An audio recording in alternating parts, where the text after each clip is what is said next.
G'day Franzo, and welcome to another exciting, riveting episode of Tour de Franzo, episode 19, in which Tough and Puff get rescued from being shafted by V-Line down in Lascelles and brought up to Mildura, and then from Mildura we cross into the South Australian border, where I am now doing this video in the camp kitchen at Barmera on the River Murray. The bus dropped me off early on what was a cold, wet morning when I had lots of time to queue until I could check into the motel that I had pre-booked.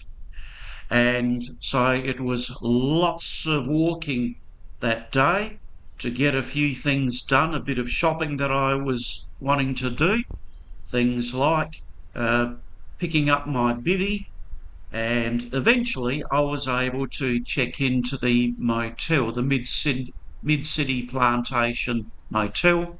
There it is. The first order of business upon checking into the motel, of course, was to organise the rescue of Tough and Puff. They were stuck down in Lascelles at the pub, thanks to V-Line, and the best way around was to hire a ute and hop down there and pick them up, and both turned out to be in pretty good health, I think, thanks largely to the care of the publicans down there, and they probably had a good few sherbets while they were at it, with some schnitzels laced with lube oil. I also needed to get a blood test done for the doctor back in Albany. That took 2 or 3 hours in the waiting room at the pathology place, at the end of which I was more than happy to provide them with a urine sample. In fact, I probably had more than they could probably poke a stick at. More errands. Fix the wheel of Puff.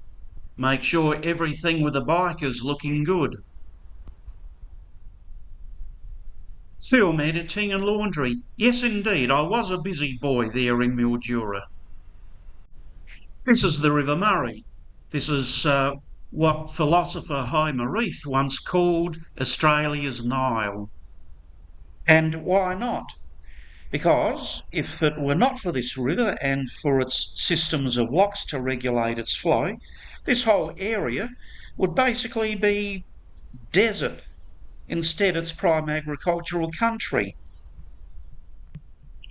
And Puff are enjoying the view too. Of course, it was time to say farewell to Mildura, brave the headwinds on the flat open country of the Sturt Highway over towards the South Australian border.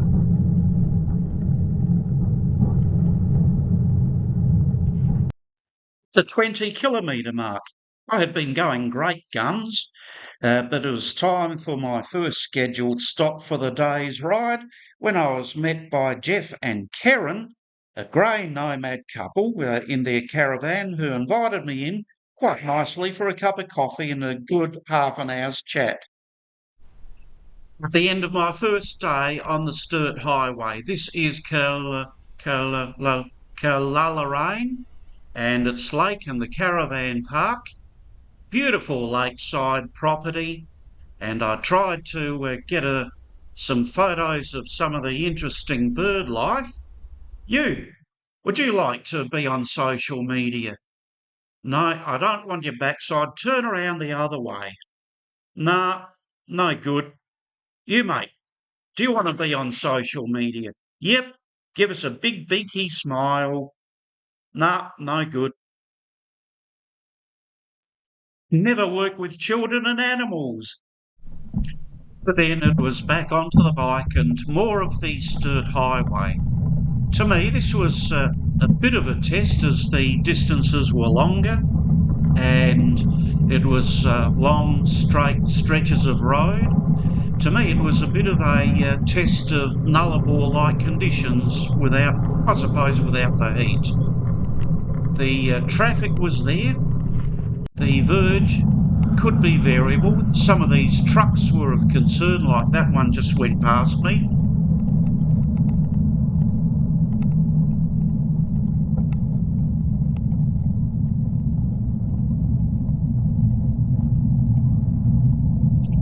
And the road just kept on going on and on, straight, pedalling on and on, with more headwind building up. And then, Franzo rises, I crossed over into South Australia. Yes, I survived Victoria. No, I did not have any lockdowns. I was free. And 64 kilometres later, this is where I bedded down for the night, at the quarantine collection point where you had to deposit your fruit, and there was only this truck to keep me company for the night.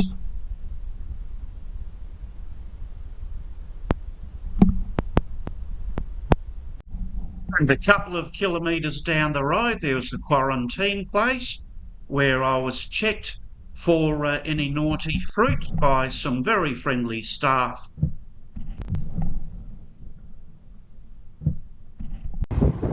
My first glimpse of the cliffs of the River Murray down this way. But still, as you can see, the wind kept going on and on, getting stronger and stronger.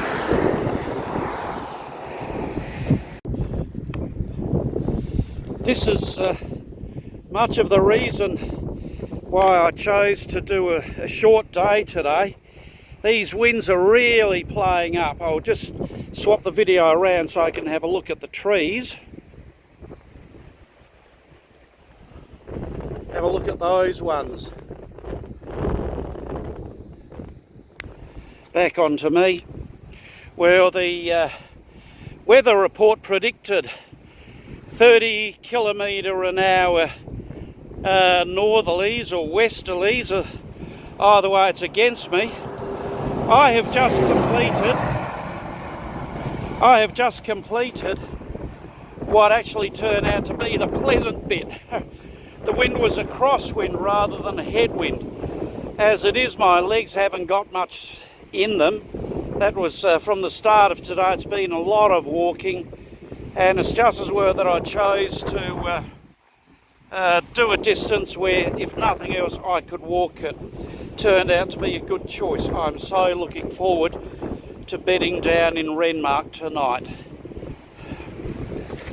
Oh, and even just now, I think there was a magpie. Looked like he wanted to swoop me, but I think the wind put paid to that idea. Well, at least that's my story. And then Paringa. I recommend their pub for some good food and great staff.